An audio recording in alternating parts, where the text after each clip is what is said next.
In this video, we explain the theories on which Academia Larte's videos are based. They differ from conventional approaches to music theory in key ways. First, in addition to conventional theories, which historically emerged from the performative and pedagogical requirements of musical analysis and interpretation, we primarily draw on findings from music psychology to describe how music is formed in our brains from sensory impressions, memories, and expectations. In doing so, we also examine the concepts of traditional music theory and demonstrate how they are, in part, contradictory or unclear. Finally, we bridge the gap to ancient creation myths through an innovative musical ontology. The result is not metaphysical speculation. Rather, understanding the way we internally construct and experience music helps us gain general insights into how we perceive inner worlds of experience and the physical external world. Our theories build on findings from the field of musical cognitive science. They were developed by researchers such as Ernst Kurth, the Gestalt psychologists, Leonard B. Meyer, Nelson Goodman, Diana Deutsch, Ray Jackendorf, Fred Lerdahl, among others. Academia Larte is a project that is more philosophical than musicological. Today, serious reflection on music is no longer in vogue. Music has become part of the entertainment industry. In antiquity and the Middle Ages, however, music was one of the so-called seven liberal arts. These included grammar, rhetoric, dialectic, arithmetic, geometry, music, and astronomy. This means that the art of music was part of a comprehensive project of epistemology, and long before the rise of the intellectual cultures of the Middle East and Europe, there were already theories in India that understood music as the foundation of the creation of the world. This channel of Academia Larte aims to revitalize the epistemological project of music and to answer some millennia-old questions about music in a new way that sheds light on the interplay of universal laws of science, human cognition, and the role of emotions in our lives. In doing so, we must rethink the fundamentals of music theory. The theories prevalent today serve purposes other than the scientifically sound understanding of what music is. They have primarily grown out of the practice of making music and are intended to help us compose and perform music better. Our analyses, on the other hand, are intended for now to help us better understand the structure and production of music and to dispel a few misconceptions. In a first step, we will contrast the current description of music with an alternative. In a second step, we will take a closer look at inaccuracies in the language we use to speak about music, thereby revitalizing the hitherto completely neglected field of musical ontology. Finally, in a third step, we will open the door to a description of music that, while drawing on millennia-old conceptions of a world harmony, is intended to enable solid science rather than naive metaphysics. How do we understand music and how do we talk about it? Our theoretical concepts have emerged over the centuries from the needs of practical music making. They aim to enable us to play and compose music. However, music takes place in our minds. What we hear depends on our brain's ability to structure perceptions. These abilities can vary from person to person without us being aware of it. We will never know how music feels in another person's brain. For example, it may be that someone who is unable to distinguish pitches has a completely different musical experience than we do, without us or them being able to notice it. Empirical research on amusia provides us with insights into this today. Our considerations are based on a model of how our brain constructs music.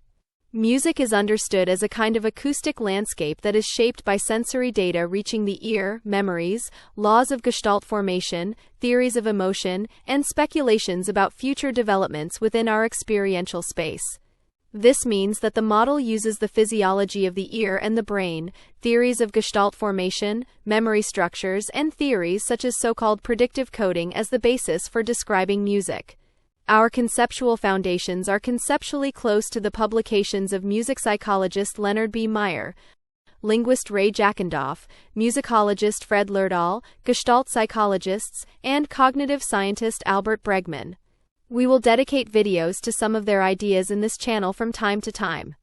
But let us first take a step back and shift our focus away from music to the more general question of how we describe the real physical world in which we move. We can set aside all systematically irrefutable skepticism and assume that our physical external world exists, whether we perceive it or not, and that its laws do not depend on us. There is an ontological hierarchy between the world and us. We are part of the physical world, and the physical world determines the laws by which we exist and are constituted. We can describe the physical external world precisely through the means of science. To do so, however, we must develop reliable theories, with regard to which we can be certain that we are always speaking of the same thing. A prerequisite for this is the unambiguous individuation of their objects. For only in this way, as the American philosopher Willard Quine has shown, do we know that we are always speaking of the same thing. He encapsulated this in the pithy formula, no entity without identity. If we simply let our brains, with their own interests and perspectives, construct worldviews, these look quite different from scientific theories. Their goal is not to arrive at scientifically precise, impersonal insights, but to enable us to find our way in our lived environments. We are not interested in the exact composition of a fruit's nutrients. It is enough for us to know whether we can eat it. Whether the dog growling at us is the same one we saw yesterday is largely irrelevant to us. We simply want to know if it could be dangerous to us at this moment. Science can therefore be viewed as a kind of outwitting of our brains. It gains its objectivity by freeing itself from the subjective way we perceive the world and navigate within it. We formulate scientific theories through elaborate processes in which we detach ourselves from naive notions about the nature of the world, notions that arise from the way we navigate the world. Put simply, science starts with given objects. These are the fundamental subjects of our theories. Through descriptions or experiments, it then determines what properties these objects possess. The objects vary depending on the scientific discipline. For biologists, they are plants, animals, and so on. For chemists, elements. For physicists, elementary particles and fields, and so on. This is reflected in Quine's principle of ontological relativity. We then say this stone weighs 5 kilograms and contains quartz and feldspar. This flower belongs to this species and genus, and so on. While science presupposes objects that possess properties, our everyday experience of the world operates in exactly the opposite way. It processes sensory data that is bundled and condensed into objects, often only fragmentarily, as needed. We do not structure our experience of the world in the way science does, consistently and precisely individuating, but rather attempt to construct structures from a ceaseless stream of sensory impressions that is partly confusing and partly familiar. Our primary interest here is not objective knowledge, but ensuring our survival and pursuing individual personal goals. What do we actually experience music as? Music is an acoustic space that seemingly surrounds us. And it makes sense to consider how it differs from physical space. This first raises the question of the meaning of space and time. The German philosopher Immanuel Kant described them for the physical world as phenomena that are not derived from experience, but rather make experience possible in the first place. According to Kant, physical space is the form of the external sense, and physical time is the form of the internal sense. In our everyday experience, however, physical time and physical space are of a different nature. Time has a different character than the spatial dimensions. We are at the mercy of time, we cannot move freely within it, whereas we can in physical space. The space and time of music have a different character. Musical time is indeed the same as physical time, but the time axis is simultaneously also an axis of musical space. A second musical spatial axis is the frequency of a sound, in the case of musical tones, what we experience as higher and lower. Our everyday physical space has 3 dimensions, or 4 if we include time. Musical space is 3-dimensional. It has a pitch axis and a time axis. The third dimension exists more fragmentarily. Music gains depth through several fragmentary phenomena, dynamics, filters, textures. What is found in the physical space we experience as the external world? There are objects. These can be of different kinds depending on the discipline. For biologists, they are organisms. For chemists, molecules. For physicists, elementary particles or energy fields, and so on. Scientific research asks what properties these objects possess. Because the objects are located in physical space, in which we can move freely, we can also say that we return to the same tree we passed by earlier, or that we place a stone on the ground that we had previously picked up somewhere.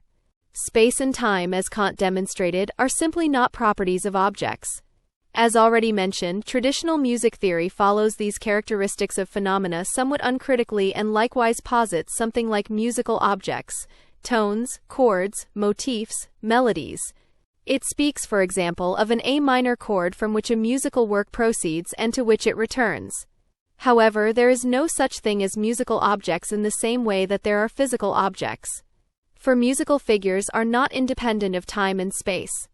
The relationship between musical space and music is precisely the inverse of the relationship between physical spacetime and physical objects. In physical space, space and time are conditions of possibility for objects in the external world. In music, however, the spatial dimensions are established by the musical forms. The musical forms are the conditions of possibility for the musical spatial dimensions. There are no objects in music that are independent of space and time. The relationship between objects and properties is also reversed in music. There are no pure objects to which we attribute properties. In music, properties, sensory data, memories of various categories, and expectations of future events coalesce into figures, and this only fragmentarily, based on the laws of Gestalt psychology. For physical objects, the following applies: two cannot be in the same place at the same time, and they are clearly separated from one another. This does not apply to musical figures. They can interpenetrate and intertwine. This also constitutes a decisive part of their character.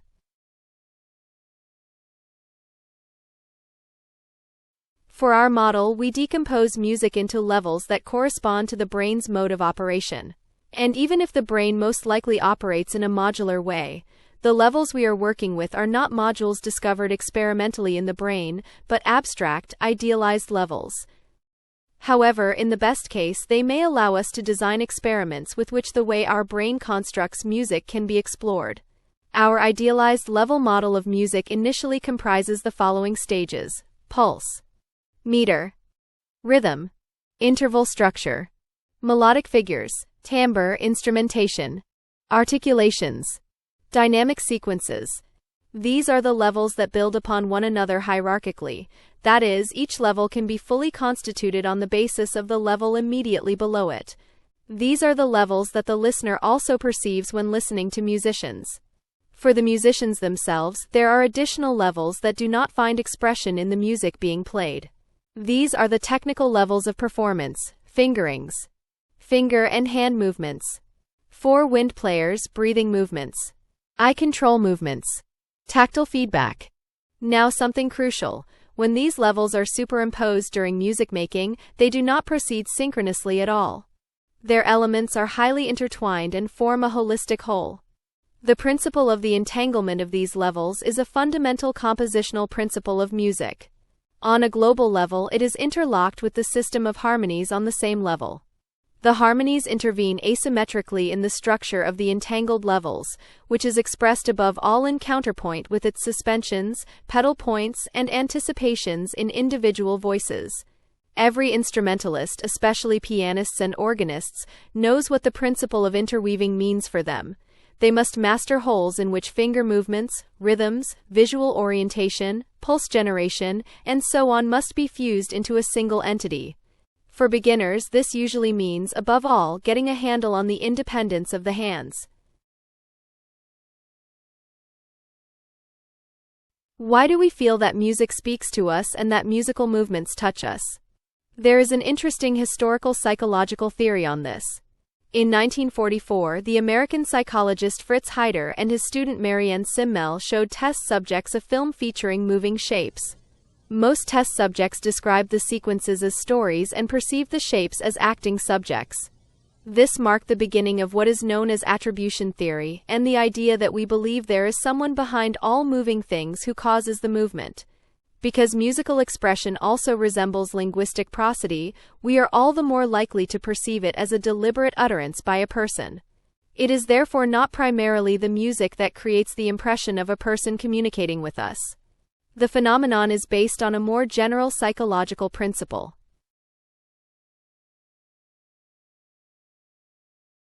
The construction of music reflects the way we perceive the world, because we use the same mechanisms in the brain to constitute musical structures as we do in constructing our physical environment. Al Bregman demonstrates this convincingly with his concept of auditory scene analysis. In this sense, music can indeed be understood as a kind of mirror of the cosmos, as it appears to us in our perception.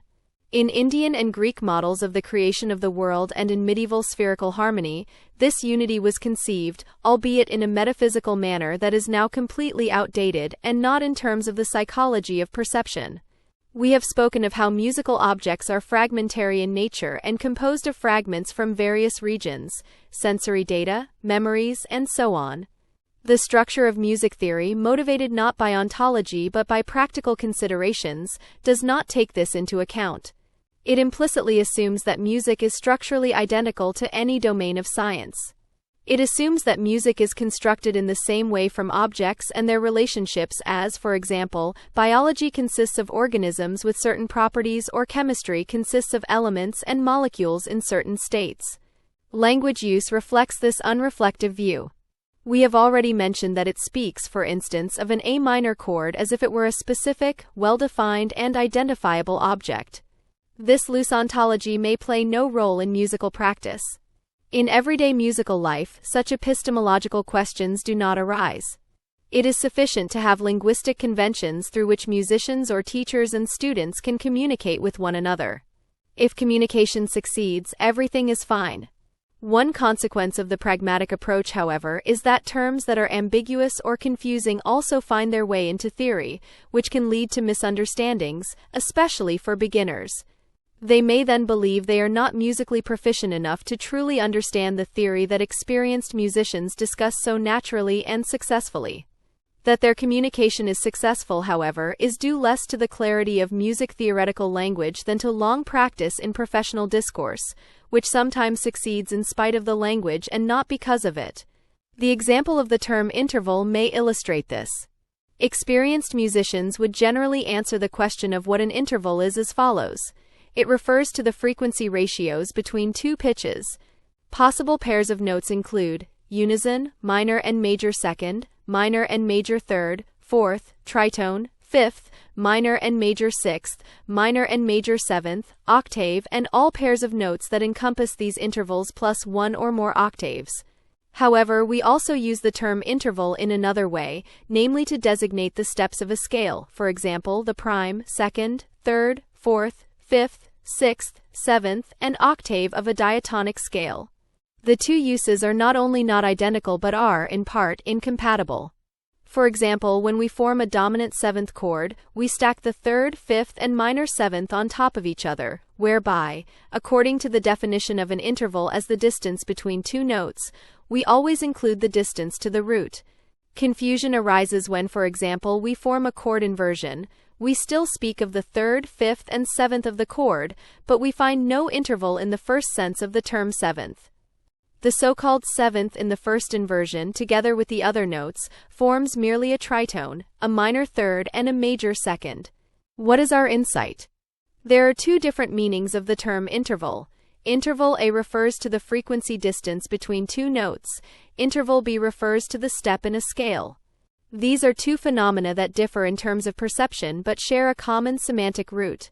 A note: although everyone considers the first definition of interval to be natural, the vast majority of musicians identify intervals in practice in the form of interval B, that is, as steps of a scale. It is the more stable property than interval A. The step is always audible, the frequency difference is not. If we wish to develop a language that truly does justice to music, we must therefore first clarify the basic concepts. As mentioned, scientific theories are built upon a clearly individuated domain of objects. The ontologically elementary objects, in turn, possess properties that we define as single-place relations. We can then empirically determine relationships, multiplace relations, between these objects. How can we construct a system that allows us to name and describe the components of music in such a way that our language reflects the actual structure of music? To do this, we must first turn to a fundamental discipline of philosophy, the doctrine of being, known as ontology. It asks what exists. Above all, are there abstract ideas or merely concrete individual objects? The Greek philosopher Plato held the conviction that behind the everyday objects of the world, such as chairs, tables, houses, and animals, there exists a world of abstract ideas. He postulated, for example, that there is the abstract idea of a chair, which is far more real than the fleeting manifestations of the idea of a chair, the chairs present in everyday life, in our perceived world. This ontological stance, known as idealism or Platonism, led philosophers to debate whether things possess essential properties without which they would not be the things we recognize them as, and accidental properties, that is, those that do not belong to the essence of the thing. For example, is it essential for a chair to have a seat located roughly at a person's hip height? And is the number of legs merely accidental to the idea of the chair? Even though the cliché of the chair typically depicts 4 legs, there are also 3-legged, multi-legged, or single-legged chairs. I know of no music theorists who are not Platonists and who do not regard musical objects as a kind of unchanging entity. This applies not only to Heinrich Schenker, who ultimately reduced all music to an idealized archetypal phrase. It also applies to all music theory taught today. Theorists speak, for example, of an A minor chord as if there were a Platonic idea of it and all A minor chords actually heard were merely a pale imitation of it. Manifestations, such as its inversions, would then be merely incidental. The music theorist also speaks, for instance, of a composer using a motif that he later reintroduces in a modified form. How can one determine that it is the same thing, but in a transformed form? Are there essential properties that allow the motif to be identified? And accidental ones, such as a specific sequence of note durations and pitches? In the context of Beethoven's Fifth Symphony, for example, we could analyze which characteristics the composer leaves untouched when he develops a motif, and which he discards. In a listening test, we could determine whether we still recognize the same motif in the varied versions. We would then, following a modal logic of the necessary and the possible, have identified the essential and accidental characteristics of the fate motif within the universe of Beethoven's Fifth Symphony. Essentialism would then also be limited to this specific universe. The misunderstanding also stems from the fact that music is mistakenly viewed as a language. The words of a language do indeed refer to objects and make statements such as, "There is a chair, and the same chair is now in a different place." Musical structures, however, do not correspond to objects in a world outside or behind music. Instead, they are highly context-dependent. Even identical sequences of notes can take on a completely different form depending on the context. In a highly intelligent short story, the Argentine writer Jorge Luis Borges describes the work of Pierre Menard, a fictional French symbolist who attempts to write Miguel Cervantes' 16th-century novel Don Quixote word for word himself. But although Cervantes' novel and Menard's novel are textually identical, according to Borges they are not the same work. Cervantes, for example, uses the language of his time, whereas Menard plays with an archaic style that creates distance from his own era and thus conveys numerous ironic or provocative statements. The same applies to musical structures. The sonata form is a testament to this. Joseph Haydn opens his piano sonata Hoboken 1627 with a melody that he appears to reprise in identical form.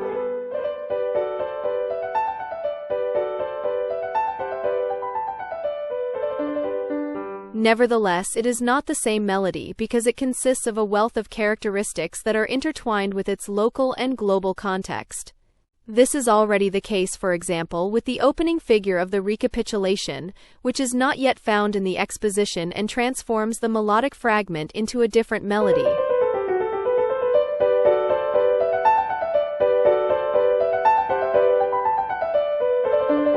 If one proceeds in a Platonic sense from the premise of clearly individuated and thus identifiable musical objects, one creates, admittedly, a practical illusion for musical analysis.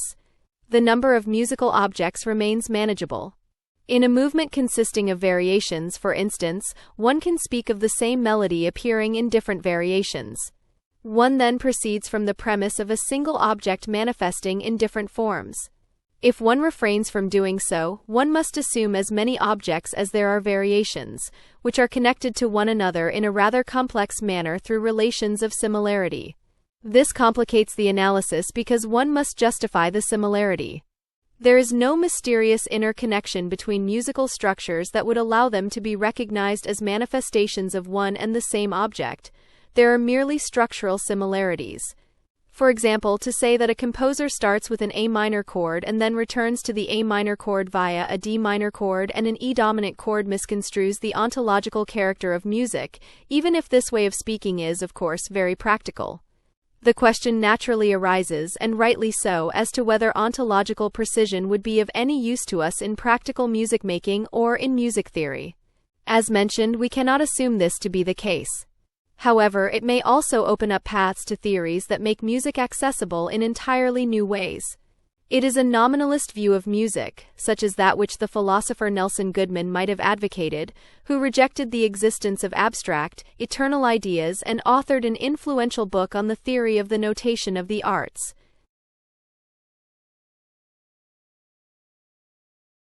In his influential article Universals, the philosopher Peter Strawson explored the possibility of constructing a universe out of acoustic experiences.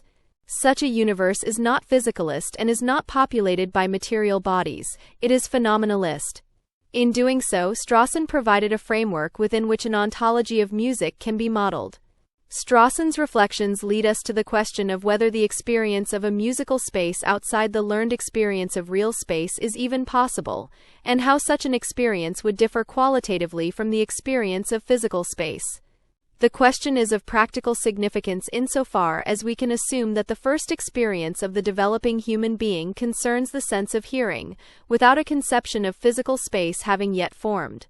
We can therefore speculate on the nature of the world constituting acoustic experiences of the unborn.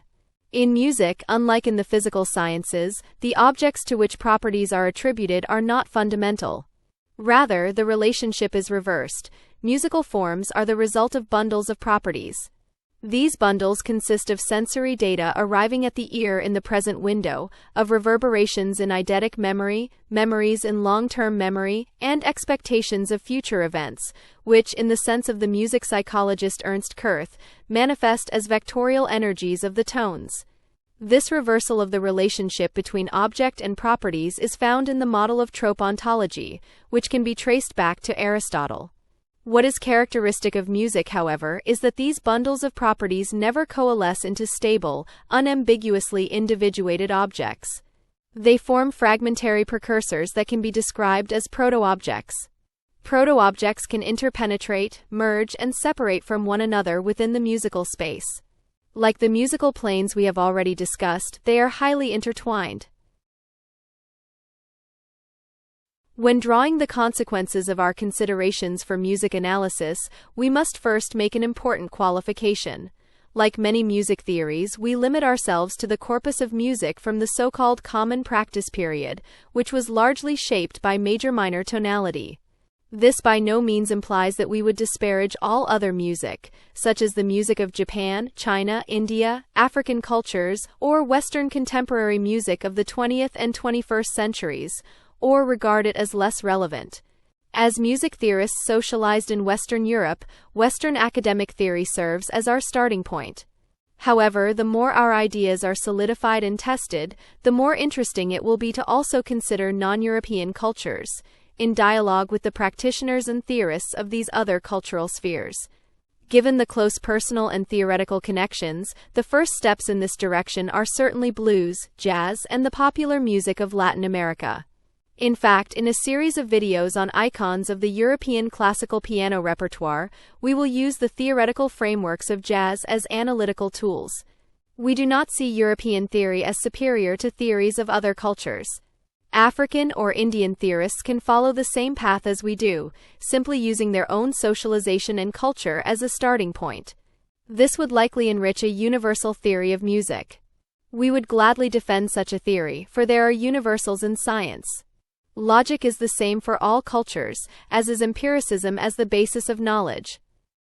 One example is our analysis of the C major prelude from Bach's Well-Tempered Clavier.